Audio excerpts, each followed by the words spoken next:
Hi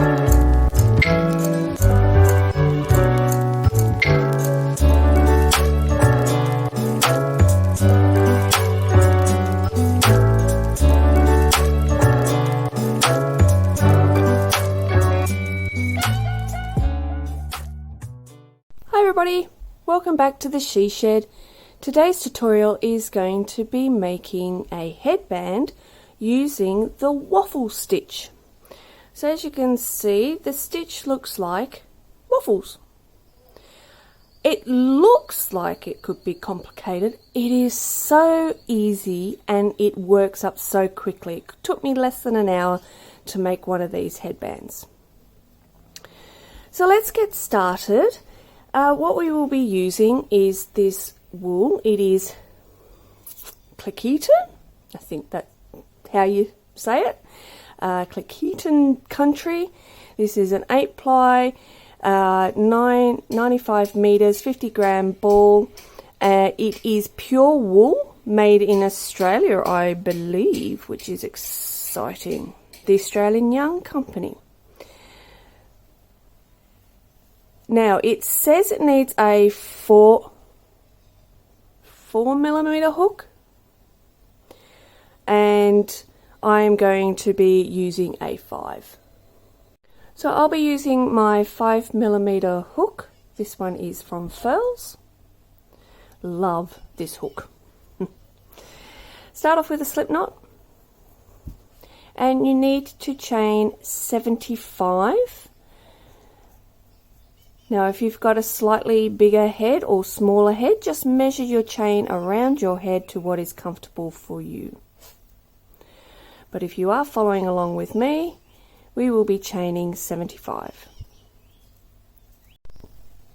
When you make your chain, make sure it is a multiple of 3. This pattern works as a multiple of 3 and will not work if you do not have that. So 75 is a multiple of 3, so this will work fine. And our first row is going to be a row of double crochet. So we've got our 75 stitches, and now we need to chain 3. And in the 4th stitch in the train, 1, 2, 3, 4, we are going to work in the back of that stitch. We are not going to go in the V's at the front. For this row, we are turning and doing the loops in the back. So yarn over, go through that loop on the back of the stitch, bring a yarn through, yarn over through the 2, yarn over through the remaining 2 on the hook. Yarn over into the back of the loop, yarn over, pull your yarn through, yarn over through the first 2, yarn over through the second 2 on your hook. Yarn over through the loop on the back of your stitch, yarn over, pull your yarn through, yarn over through the first 2 on your hook, yarn over through the other 2 on your hook.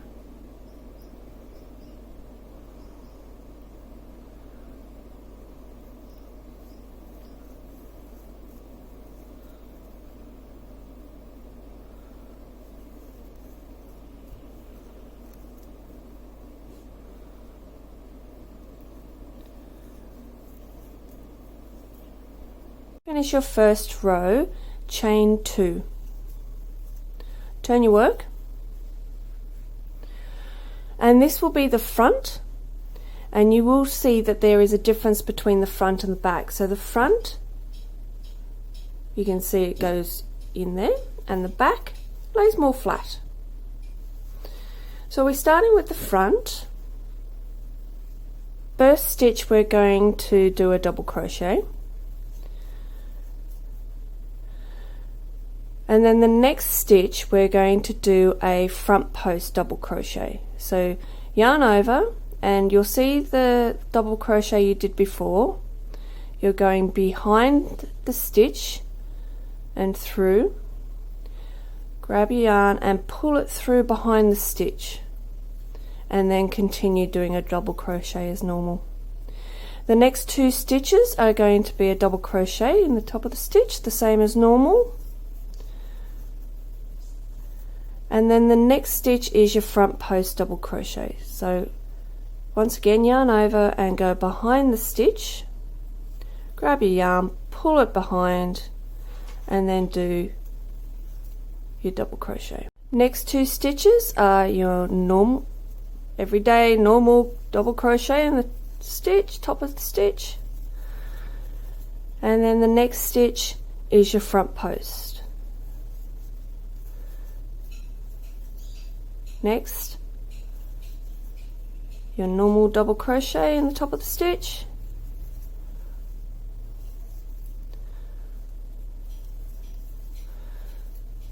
next stitch, front post.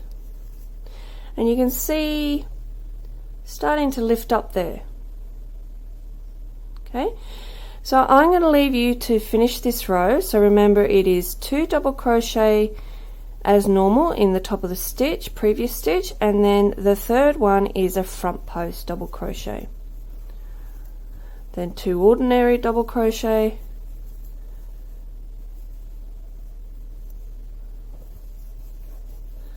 and then your front post.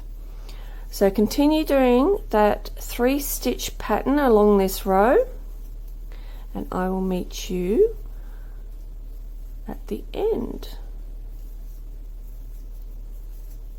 Your last stitch of this row should be a double crochet, just a normal double crochet. So when you're doing a front row, you should always start and end with a double crochet. Chain 2, turn your work, and we're on the back side, and on the back side you should always start and end with 2 double crochets. So let's start with our 2 double crochets, and then we are going to do 2 front post double crochets.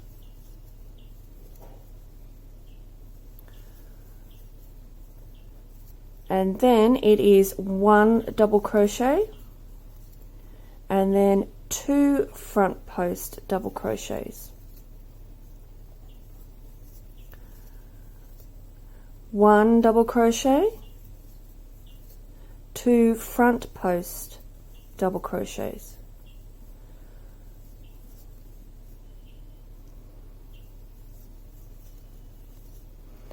so what we are doing is everywhere that you see it dip in, I hope you can see it there, it's dipping in there, so we do a double crochet, and where it's popping out we do front posts, and that is corresponding with what's going on the front side.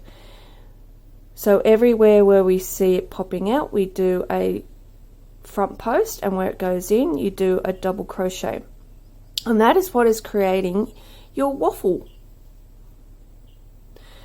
And we just repeat those 2 rows continuously.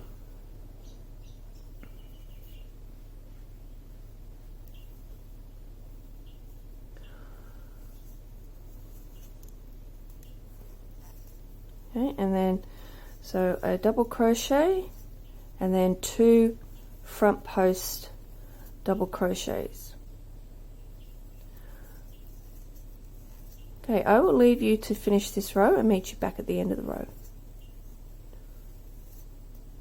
At the end of this row you should, as I've mentioned before, have 2 double crochets left.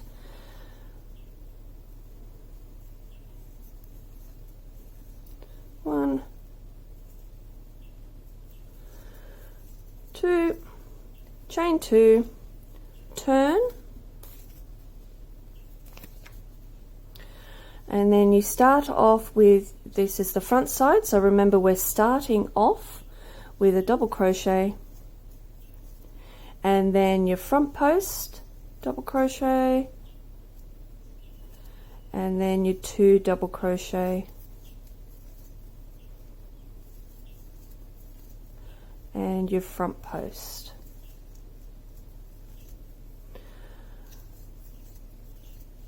Two double crochet and your front post. and that is the pattern. So those 2 rows make up your little square.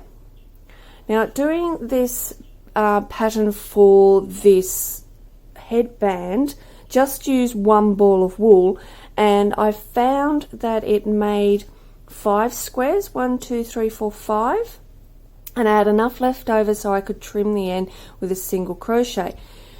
However, every ball is not exactly the same, because with this ball I couldn't trim the end, I didn't have enough. So yeah, it depends on the ball and what's going on, but yeah, this one I had enough, this one I didn't. It's exactly the same yarn. So play around with that, but what I'll do is I'm going to continue my until I finish the ball, have enough left, and I'll show you how I trim off the end so that both sides match. So after doing my 5 squares, which 1, 2, 3, 4, 5, it should equal 10 rows, I have enough left to do the top border, and this is just a top border of single crochet, so I can match up with the bottom down here. So you chain 1, turn your work, and literally it's just a single crochet in every single stitch, which is just put your hook in, grab your yarn, pull it through, and then grab your yarn, pull through the 2 on your hook.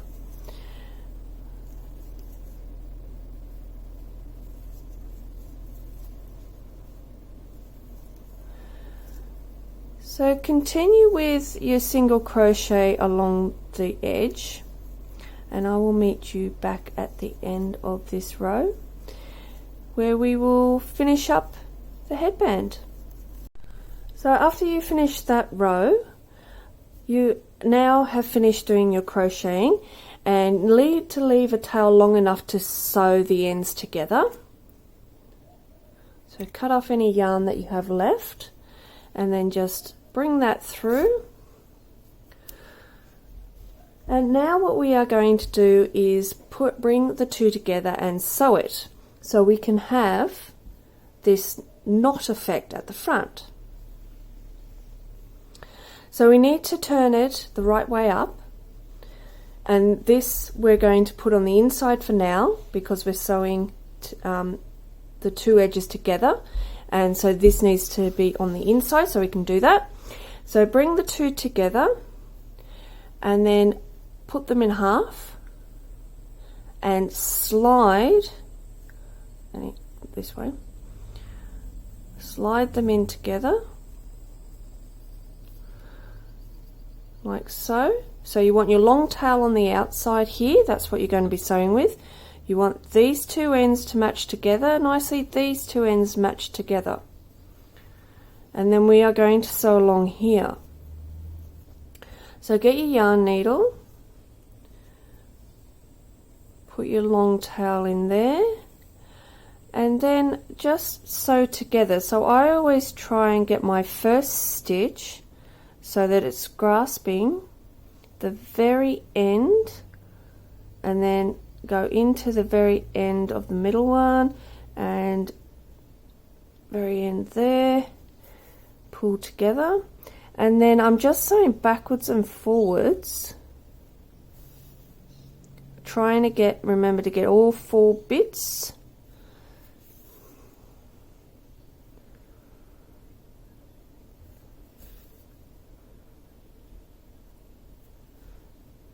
And obviously sewing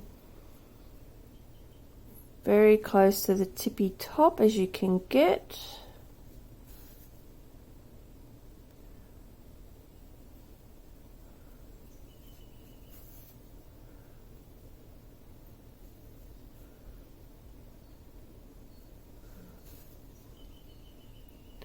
Now if you have enough yarn and you want to go back again and come back again, that's purely up to you and how secure you're feeling you are making it.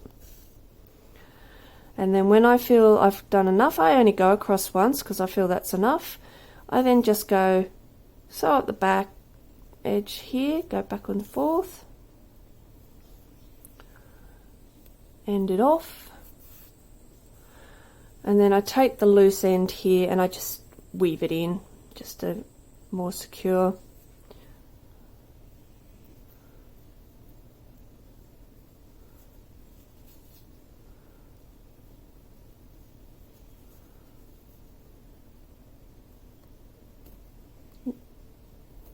Needle's too long. Okay, secure it off, tie off, then snip off your ends, turn it right way up, and there we go. You have your finished headband, which actually takes less than an hour. Well, I hope you have enjoyed this quick tutorial on how to make a waffle stitch headband.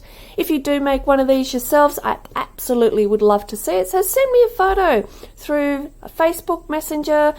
You can go to Instagram. I'm at lucky_platypus1. Go to my website, www.luckyplatypus.com.au. I'd love to see what you've been up to. Otherwise, thank you for watching. I hope you have enjoyed, and I hope to see you back at the She Shed again next time for the next tutorial. Until then, bye everyone!